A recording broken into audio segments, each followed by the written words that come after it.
selamat malam semuanya. Ketemu lagi sama gue Demel Bobokan di Sabtu Kori Official. Apa kabar kalian semua hari ini guys? Semoga sehat selalu ya. Dan guys, akhirnya kita ketemu lagi di malam Jumat ini. Dan seperti biasa di malam Jumat kita akan melakukan ritual-ritual yang sudah biasa kita lakukan di minggu-minggu sebelumnya. Tapi guys, di sini gue cuma mau mengkonfirmasi sedikit kenapa di minggu lalu gue nggak upload story time. Itu dikarenakan minggu-minggu sebelumnya itu gue benar-benar sibuk banget.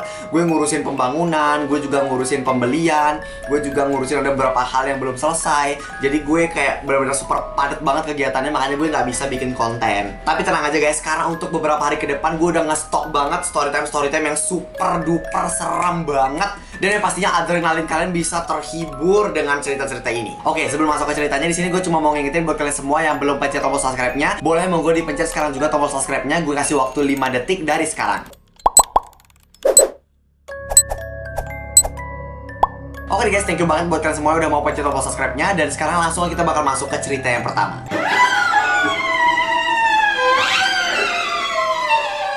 Hai Kak, nama saya Dinda. Jadi saya mau ceritain cerita saya nih. Jadi waktu saya umur 5 tahun, saya tinggal di suatu rumah. Dan rumah itu bisa dibilang cukup mistis. Karena di rumah itu saya sering mengalami kejadian yang cukup seram. Wow, kejadian apakah itu? Salah satu kejadiannya adalah waktu saya dan orang tua saya mau tidur. Tapi pada saat itu baru orang tua saya saja yang sudah tidur, sedangkan saya belum.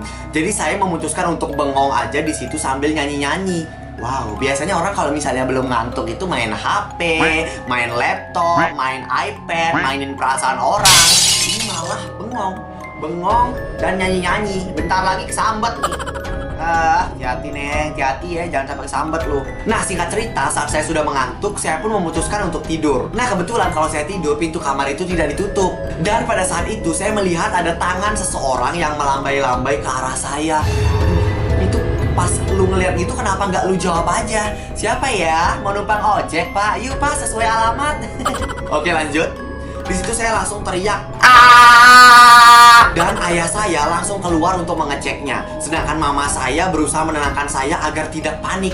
Panik? Minum Konidin. Pada saat itu saya tidak tahu apa yang ayah saya lakukan. Tapi kata ayah saya, udah sayang, hantunya udah hilang. Wow, berarti ayah lu bisa ngelihat hantu nih. Lalu saat saya berumur sekitar 7 atau 8 tahun, mama saya cerita sama saya. Katanya, mama waktu itu sedang nonton TV di ruang tamu, yang di sampingnya itu ada salon. FYI, di rumah saya itu digabung dengan salon mama saya. Oh, berarti mamanya dia punya kayak usaha salon gitu ya. Nah, pada saat itu mama saya menonton TV bersama kakak saya. Dan mama saya mendengar ada suara wanita menangis dari salon. Akhirnya mama saya pun melihat, dan yang mama saya lihat adalah seorang wanita sedang duduk di kursi salon sambil menangis. Dan wanita itu memakai baju pink pendek. Wow, anggota Cherry Bell nih. Canda Cherry Bell. Dia pakai baju pink pendek, rambutnya panjang, dan dia menunduk. Serem banget tuh, gue ngebayangin anjir. Mama saya pun kembali ke ruang tamu sambil gemetar. Dan setelah mengalami kejadian itu, kami pun pindah dari rumah itu. Wow, kejadian mistisnya berarti dialami sama dia dan juga mamanya. Wow, oke, kita lanjut ke cerita yang kedua.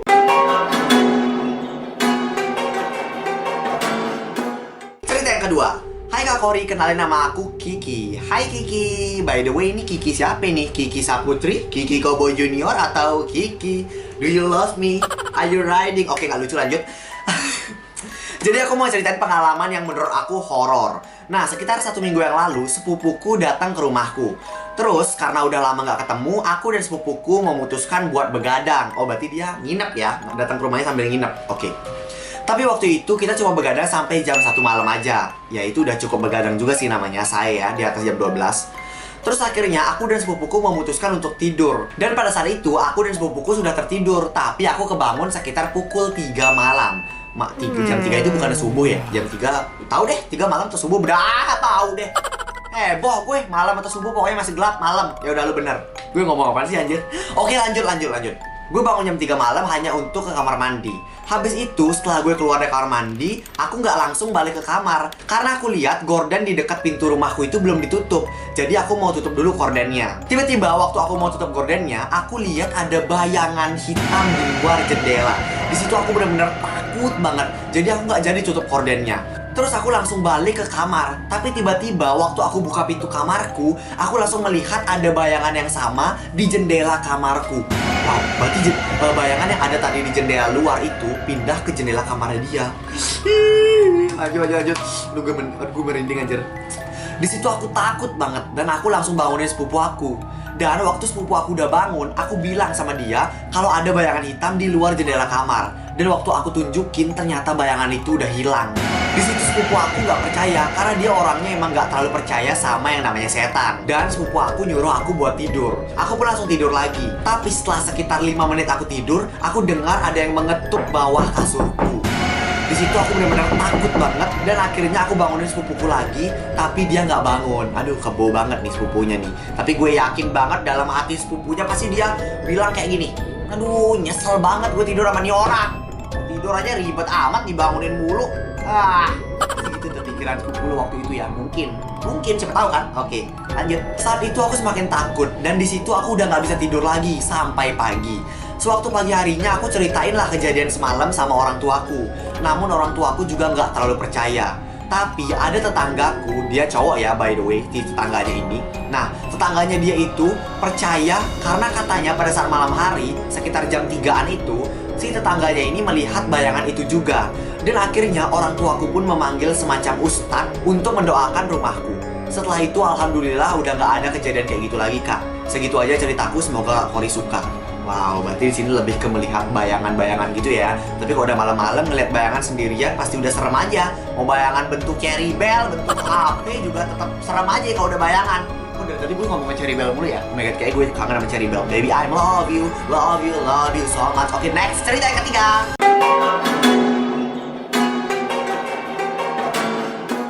Cerita yang ketiga. Oke. Gue berusaha untuk menjadi seram. Halo, selamat siang Kak. Nama saya Naura. Di sini saya ingin bercerita mengenai pengalaman horor yang pernah saya alami.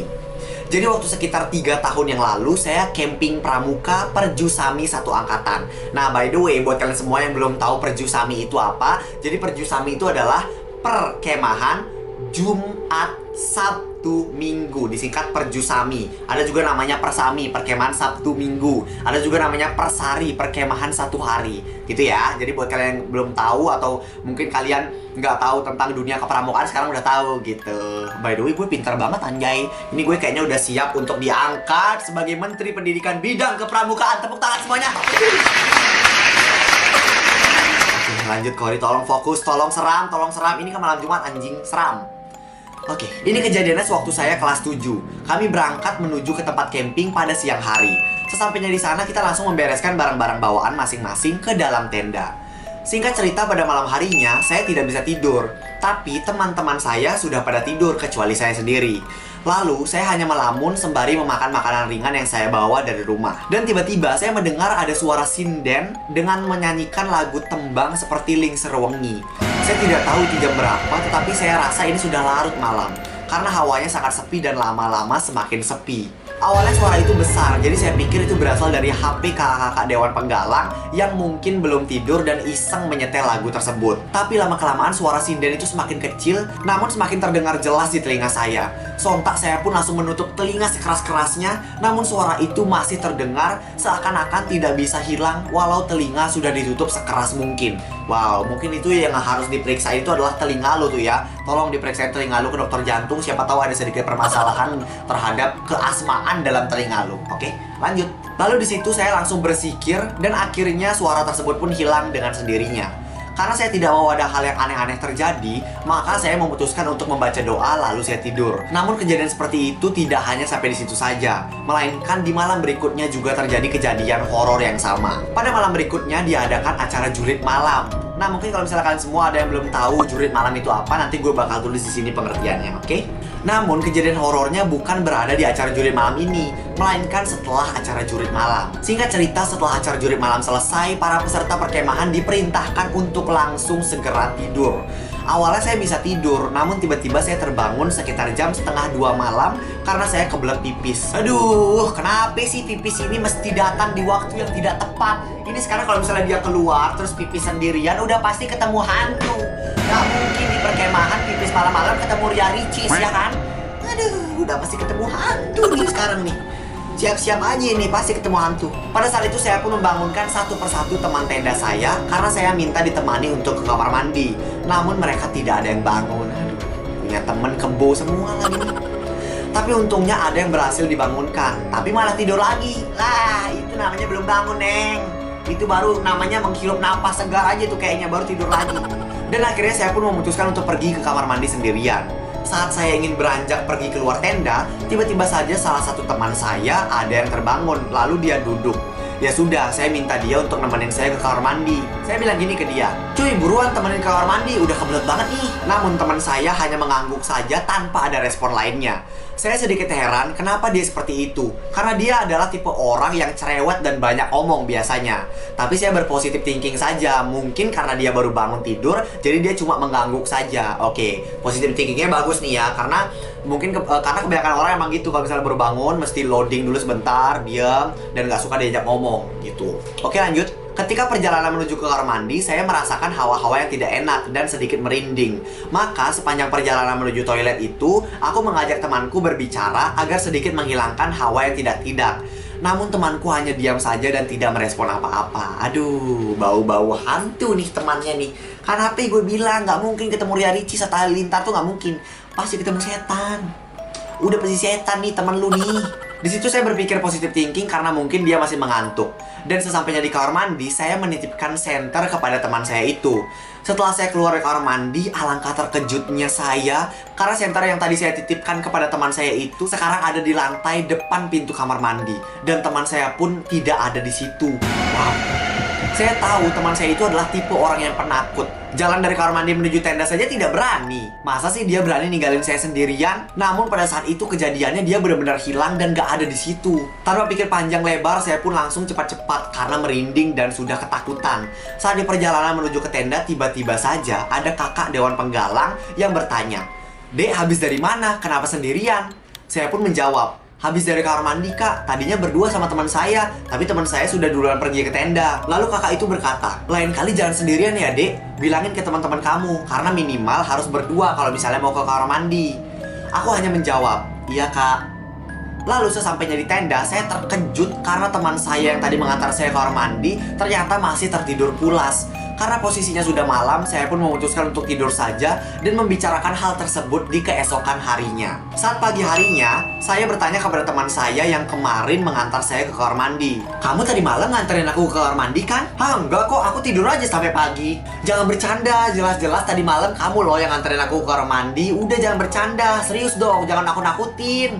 "Aku serius, aku nggak bohong. Aku tidur nyenyak sampai pagi. Aku nggak bangun waktu malam-malam hari. Bangun aja kagak, apalagi nganterin kamu ke kamar mandi coba." Tapi itu wujudnya beneran kayak kamu, mirip banget. Cuma bedanya dia nggak secerewet kamu ini. Jangan gitu dong, aku juga jadi takut nih. Ya sama, kalau misalnya bukan kamu, terus yang nganterin aku kemarin malam siapa dong? Tahu dong. Siapa itu? Karim kali. Dan sampai sekarang saya tidak tahu siapa yang mengantar saya malam-malam ke kamar mandi itu. Tapi yang jelas itu bukanlah teman saya. Mungkin itu adalah sosok yang menjelma menjadi wujud teman saya.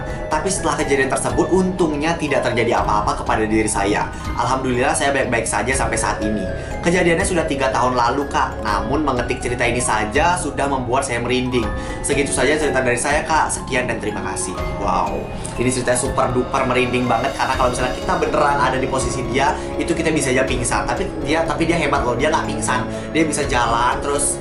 Ya seperti itulah. Congratulations, congratulations deh. Ya pokoknya gitu deh. Lanjut ke cerita yang keempat. Hai guys, buat kalian yang ingin tahu, gue akan tunjukin ke kalian seperti apa sih platform investasi trading yang adil dan dapat dipercaya. Yang pastinya platform ini bisa membantu gue untuk mendapatkan income tambahan. Nah, nama aplikasinya adalah Binomo. Binomo adalah sebuah aplikasi investasi trading yang adil. Nah, caranya itu kita harus pelajari atau analisa arah grafik dan melihat apakah grafiknya itu akan naik atau turun. Di sini aku akan langsung aja praktekin ke kalian dan di sini aku akan mulai invest 700.000. Oke, dan sekarang kita tinggal lihat guys apakah kita bakal berhasil atau gimana. Tapi gue yakin banget gue pasti bisa berhasil. Oke, kita terus lihat aja. Dan yes, gue berhasil guys. Investasi di Binomo bisa banget buat jadi kesibukan atau aktivitas baru gue. Dan untuk nambah-nambah income tambahan, kamu bisa mulai dengan modal mulai 140.000. Dan kamu bisa berpotensi mendapatkan income tambahan. Oke guys, dan sekarang gue mau kasih lihat ke kalian sejarah penarikan uangnya. Nah, di sini kalian tinggal pilih garis 3 di kiri atas ini dan klik balance atau saldo. Nah, kalau misalnya kalian menggunakan Android, kalian bisa langsung pilih icon dompet di kanal atas ya. Untuk kamu yang mau investasi di Binomo harus berumur 18 tahun ke atas ya guys. Dan ingat, yang namanya investasi emang ada resikonya ya guys. Jadi modal kalian bisa beresiko. Tapi kalian tenang aja, karena Binomo menyediakan trading yang adil untuk semua. Pastikan kalian cek terus update terbaru dari agen rahasia Binomo yang akan memastikan kalian akan mendapatkan pelatihan dan pemahaman trading. Untuk informasinya ada di link di bawah ya. Nah, khusus buat kalian, gue ada kode promo nih guys, yaitu Stay Fair 4, atau kalau misalnya gue eja STAYFAIR 4. Kode promo ini bisa digunakan untuk mendapatkan bonus deposit di akun kamu. Jadi tunggu apa lagi? Yuk langsung download aplikasi Binomo atau klik link yang ada di description box di bawah. Binomo, trading yang adil untuk semua orang. Yaudah yuk, sekarang kita lanjut dengerin cerita selanjutnya.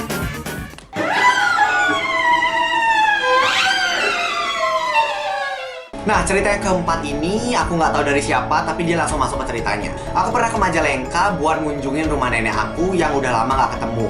Rumahnya itu berlapis kayu dan kayak rumah zaman dulu. Banyak sarang laba-laba dan depan rumahnya itu langsung jalan setapak. Dan singkat cerita, di suatu malam aku mau kencing. Aku nyari WC kok nggak ketemu-ketemu. Dan pas aku nanya, emang nggak ada WC di rumah itu, jadi harus ke sungai. Jarak sungainya itu sekitar 2 km dari rumah nenek saya. Aduh, itu kayaknya mau kencing atau mau BAB doang perlu lari maraton dulu ya. 2 km lumayan loh. Akhirnya karena kejauhan aku paksain buat nahan aja karena takut. Tapi lama-kelamaan malah nggak kuat juga nahannya. Ya udah, akhirnya mau nggak mau aku kesana aja. Sungainya besar, ada pohon besar juga di pinggir-pinggir sungai. Nggak lama setelah aku kencing, ada bapak-bapak yang datang. Bapak-bapak itu nanya ke aku, ngapain ke rumah saya? Loh, aku bingung dan aku coba lihat sekitar apa ada rumah. Ternyata ya nggak ada rumah. Aku bingung dan coba lihat ke sekitar. Dan ternyata bener aja di sekitar aku itu benar-benar nggak ada rumah. Saat tahu di sekitar situ tidak ada rumah, aku mulai sadar kalau misalnya yang aku ajak berbicara itu bukanlah manusia. Karena hawanya sangat berbeda semenjak bapak-bapak itu datang kepada aku. Aku pun menjawab, oh maaf pak. Dan aku pun langsung lari ke rumah. Ih, hebat lo ya, habis ketemu hantu masih bisa lari. Kalau misalnya gue udah pingsan, udah langsung dibawa ke alamnya deh kayaknya deh tuh. Kalau misalnya gue ngeliat hantu nih ya, ini hebat lo, dia masih bisa lari. Kalau misalnya gue udah jadi batu deh, di frozen gue. Pagi harinya aku nanya ke nenek aku, Nek, aku tadi malam melihat bapak-bapak di sungai itu. Dan nenek aku pun menjelaskan, jadi bapak-bapak tersebut sebenarnya sudah meninggal. Cuma dia nyari jasadnya aja yang hilang, gak tahu kemana. Serem. Dan bapak-bapak itu cuma mau minta tolong melalui kamu buat cariin jasadnya. Ih, serem banget, nanti mana gue sendirian lagi di sini. Oke, aku nggak mau nanya banyak soal bapak-bapak itu lagi kak. Tapi bapak-bapak itu mirip lu kor.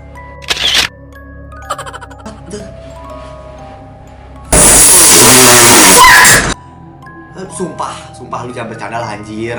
Lu anjing, dia ngasih tahu nama lagi nih ah. Gue merinding aja lu. Mati gue sendirian lagi. Aduh, di samping gue gambar hantu lagi nih. Lanjut aja cerita kelima.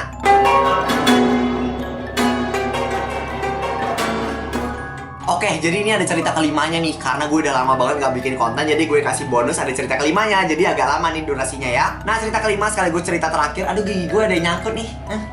Kecoa tuh, lihat. Oke, lanjut. Hai kak, nama aku Christina Nazwa Zaidina Hanifa Arabella Anabel. Aduh, ini namanya apa? Nggak ada yang lebih panjang lagi nih. Udah Arabel, Anabel lagi sih. Kenapa nggak sekalian Conjuring aja lu isi di sini ya? Oke, di sini lanjut. Oke, jadi intinya ini gue panggilnya apa nih? Christina Nazwa Zaidina Hanifa Arabella Anabel Budana. Wow, panjang banget anjrit. Satu tarikan napas, habis napas residu dalam paru-paru gue nih. Nyebut nama lo doang. Gue panggil Anabel aja ya. Gak usah deh, panggil Bel. Bel. Christina Nazwa Zaidina Hanifa Arabella. Cuma ribet aja sih. Gue cuma mau nanya, kalau misalnya lu kayak begini, nanti misalnya ujian nasional lu nulisnya kayak gimana gitu loh. Apakah sampai ke mejanya juga lu tulisin atau gimana? Karena ini lebih panjang daripada nama gue nih kayaknya. Oke, lanjut. Kenapa kita jadi membahas nama? Jadi tahun 2019 ada sepupu gue yang lagi liburan ke rumah gue, serta dia juga nginep di rumah gue. Awalnya biasa aja sih, sampai akhirnya pas sore hari gue sama keponakan gue lagi jalan-jalan sekalian beli makan. Awalnya senang-senang aja, sampai pada akhirnya pas udah azan maghrib kita melihat ada nenek-nenek yang umurnya udah lumayan tua. Gue bilang ke dia, Nek, kenapa nggak pulang? Tapi dia nggak jawab sama sekali. Gue coba lagi tuh bicara ke nenek-neneknya, Nek, kenapa nggak pulang? Udah maghrib loh, nanti ada apa-apa. Sebenarnya gue udah merinding, ya karena gue agak kesel, akhirnya gue tinggalin aja tuh nenek-nenek. Sesampainya di rumah, ponakan gue ini nangis kejar-kejar sambil nunjuk ke pohon nangka. Karena udah panik, kita tenangin dia ke kamar gue. Dan gue bilang ke dia, "Dek, kamu kenapa?" Ponakan gue pun bilang, "Ada nenek-nenek mukanya hancur dan ada uletnya, Kak." Gue langsung refleks bilang, "Hah? Gila lu ya? Gak ada nenek di sini anjir." Gue awalnya gak percaya, tapi pas malam-malam hari jam 3 gue kebangun tuh mau kencing. Gue sebenarnya mau bangunin sepupu gue ini, tapi agak kasihan karena dia udah lelep banget tidurnya. Aduh, kalau misalnya gue di posisi lo, mau itu sepupu atau orang siapapun yang tidur sama gue, maupun dia udah tidurnya lelep banget kayak orang mati, tetap aja bakal gue bangunin kalau emang gue pengen kencing. Bodoh amat, tidur udah lelep, udah tidur kayak orang meninggal, yang penting harus ditemenin gue BAB atau kencing. Titik tuh. By the way, kamar mandinya juga gak terlalu jauh, mungkin sekitar 5 meteran aja lah. Nah, pas gue dari kamar mandi, tiba-tiba aja ada yang ngetuk pintu kamar mandi. Tok tok tok, buruan dong, udah kebelet nih. Gue jawab aja, "Iya sebentar." Terus gue buka nih pintu kamar mandinya, dan di situ aduh ya ampun serem banget. Dan di situ gue lihat ada 3 anak kecil. Ih serem banget anjir. Satunya tangannya udah mau putus, aduh. Dan yang duanya lagi loncat-loncat gitu di ruang tamu. Aduh, gue ngebayangin. Oh my god. Dan yang satunya lagi ada nenek-nenek yang gue lihat tadi sore. Ciri-cirinya mukanya hancur dan badannya berdarah. Karena gue udah gak bisa jalan lagi, akhirnya gue duduk karena badan gue udah lemes banget. Akhirnya gue bangunin keluarga gue. Dan pas keluarga gue udah bangun, gue nangis kejar-kejar. Dan disitu gue ditenangin sama nyokap gue. Dan pas kejadian itu udah gak ada lagi hal-hal aneh yang bermunculan. Tapi pas awal tahun 2020 kemarin, gue diganggu lagi sama anak kecil itu. Aduh, ceritanya gue udah tidur tuh, terus kebangun jam 3 malam. Ngomong-ngomong, gue tidur di kamar kosong yang benar-benar gak pernah dipakai. Di sini gue tidur membelakangi pintu kamar, dan tiba-tiba aja gue denger ada orang yang mandi di kamar itu. Gue berusaha pikir positif aja. Terus tiba-tiba ada makhluk yang jalan menuju ke kaki gue. Aduh, serem. Dia udah jalan nih ya, terus tiba-tiba dia duduk di kaki gue sambil pegang telapak kaki gue. Di situ gue ngerasa dingin banget tangannya. Gue pengen gerak tapi gue takut muka dia nongol. Dan akhirnya gue pun baca ayat kursi dan doa-doa lainnya. Dan besoknya gue mintalah pengajian di rumah gue. Alhamdulillah setelah itu gak ada hal-hal aneh lagi yang terjadi di rumah itu. Dan semuanya berjalan dengan bagus saja. Wow. Ih sumpah merinding banget anjrit.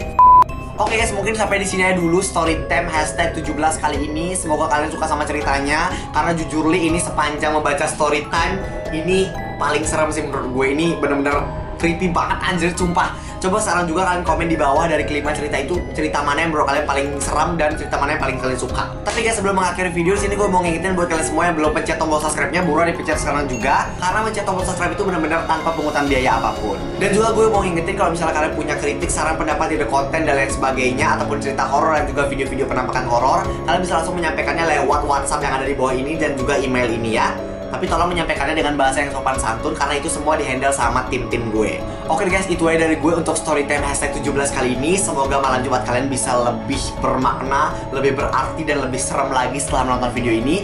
Dan juga gue minta tolong banget sama kalian semua, tolong share video ini sebanyak-banyaknya ke teman-teman kalian atau ke grup chat teman kalian, grup chat keluarga kalian. Pokoknya grup-grup yang ada di WhatsApp kalian share sebanyak-banyaknya, supaya lebih banyak lagi orang-orang yang ada di Indonesia Raya, Bumi Pertiwi, Ibu Pertiwi ini yang tahu bahwa gue punya channel YouTube. Oke guys, itu dari gue. Sampai jumpa di malam Jumat berikutnya. Bye bye, selamat malam Jumat.